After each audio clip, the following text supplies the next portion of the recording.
The power साहब, आपसे पहले सबसे पहले आपसे ये सवाल पूछना है कि ये जो स्मोक का crisis is such a big crisis, अगर आप समराइज करें, what are the causes that have led to this big mess that we are in today?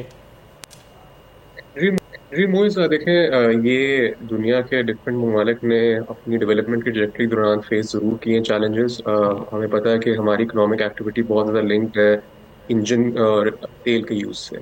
Transport बहुत बड़ा कंट्रीब्यूटर है इसमें, और उसके बाद फिर आपके बाकी सेक्टर्स आ जाते हैं जिसमें इंडस्ट्री भी है, इसमें एग्रीकल्चर भी है। खासतौर पर एग्रीकल्चर के जो नवंबर के पहले 10 दिन हैं, इसके अंदर हमारे पंजाब और इंडियन पंजाब दोनों साइड पे कटाई के बाद बाकियात को आग लगाई जाती है, तो वो भी एक इसमें फैक्टर शामिल हो जाता है। और उसके बाद फिर आपके पास छोटे सेक्टर्स हैं जिन पे हम गालिबन इतना फोकस नहीं करते, लेकिन जिस तरह ब्रिक किल्न्स का सेक्टर है, इस तरह स्टील के इनफॉर्मल स्मेल्टर्स होते हैं, पायरोलिसिस का सेक्टर जो है, ये कंट्रीब्यूट करते हैं जगह जगह पे। और फिर जब वो कम्बिनेशन सबका इकट्ठा होता है तो वो स्मॉग बन जाता है। अब हम एक वो लिमिट जो थी, जो हमारा नेचुरल सिस्टम क्लीन कर रहा था पोल्यूशन को, उसे एक्सीड कर चुके हैं। और अब हमारे लिए मसला बन गया कि एयर पोल्यूटेंट डिस्पर्स नहीं हो रहा है।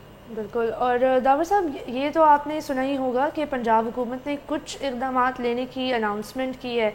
जैसे उन्होंने कोई गाड़ियाँ बनाई हैं जो अपेरेंटली स्मॉग से लड़ेंगी। उसके अलावा इस तरह का भी हम सुन रहे हैं कि कोई आर्टिफिशियल रेन को इस्तेमाल किया जा रहा है। तो I wanted to ask you कि ये जो सारे इकदाम अनाउंस होते रहते हैं एवरी नाउ एंड देन, इनमें कितनी ज़्यादा पोटेंशियल है to actually solve the problem, और उसके अलावा आप के लिहाज से कौन से इकदाम हैं जो लाजमी लेने चाहिए हुकूमत को, जो नहीं ले रहे? अभी देखिए, हमारी इमरजेंसी की सिचुएशन है, और इस पोल्यूशन को क्लियर आउट करने में बहुत टाइम लगेगा। एटलीस्ट इसे हेल्दी लेवल्स में लाने में बहुत टाइम लगेगा। इसका मतलब है कि आपको 2-3 दिन शहर को शट डाउन करना पड़ेगा। बिल्कुल। आप ये नहीं कर सकते कि आप स्कूल्स को बंद कर दें, आप पार्क्स को बंद कर दें और एक्सपेक्ट करें कि जो बाकी सोर्सेज हैं वो खुद ही खत्म हो जाएंगे। सो एक तो government, if government wants to buy itself time, उन्हें सिटी को शट डाउन करने की जरूरत है। ये पंजाब लेवल में जो पोल्यूटिंग सेक्टर्स हैं बड़े, जिनमें जैसे मैंने पॉइंट आउट किया है कि आपका भट्टों वाला सेक्टर और इसी तरह हैवी ट्रांसपोर्ट, बिल्कुल। क्रॉप की बाकियात वाला अब सीजन खत्म होने लगा है। 15 नवंबर आ रही है, इसके बाद वो जलाने वाला पीरियड भी खत्म हो जाता है। तो ये बाकी जो 2-3 सेक्टर्स हैं, इनको टैकल इमीडिएटली करने की जरूरत है। बाकी everything has to be done with a long term focus, जिसमें आप फिर इंजन्स को अपग्रेड करें, गाड़ियों के स्टैंडर्ड्स को अपग्रेड करें, और इंडस्ट्री के अंदर पोल्यूशन कंट्रोल टेक्नोलॉजी इस्तेमाल करें जो सोर्स है पोल्यूशन को रोके।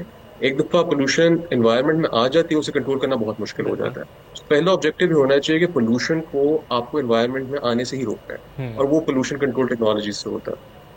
एब्सोल्युटली। अच्छा, दावर साहब, अभी जैसे एक जो पॉपुलर रहा है वो कि जी इंडिया से स्टबल बर्निंग होती है which brings these winds towards us, और फिर यहाँ पे स्मोक क्रिएट होती है। इसके बारे में आपका क्या कहना है? और एक अभी आपने ट्रांसपोर्टेशन की बात की, एंड ट्रांसपोर्टेशन के जो इंजन, जो बेसिकली फ्यूल का जो एग्जॉशन है, that is one of the major precursors towards this crisis.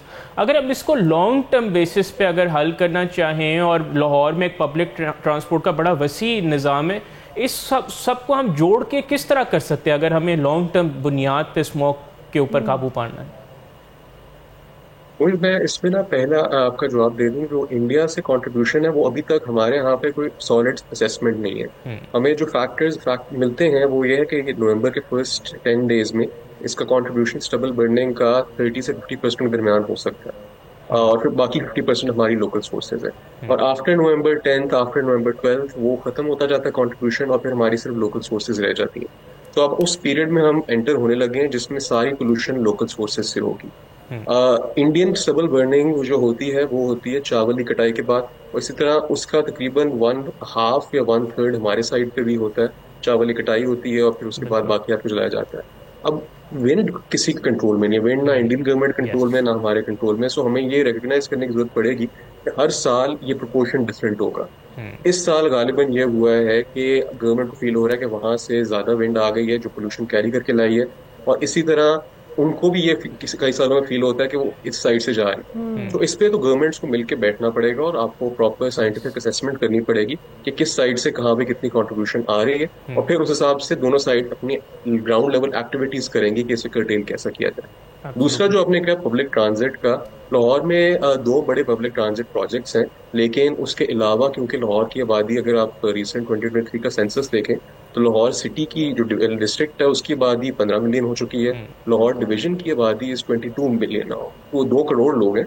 और फिर कसूर से भी लेबर आता है लाहौर में काम करने, शेखुपुरा से भी लेबर आता है। आपकी डिफरेंट मोटरवे का मेन जो सेंट्रल कनेक्टिंग पॉइंट है वो लाहौर है।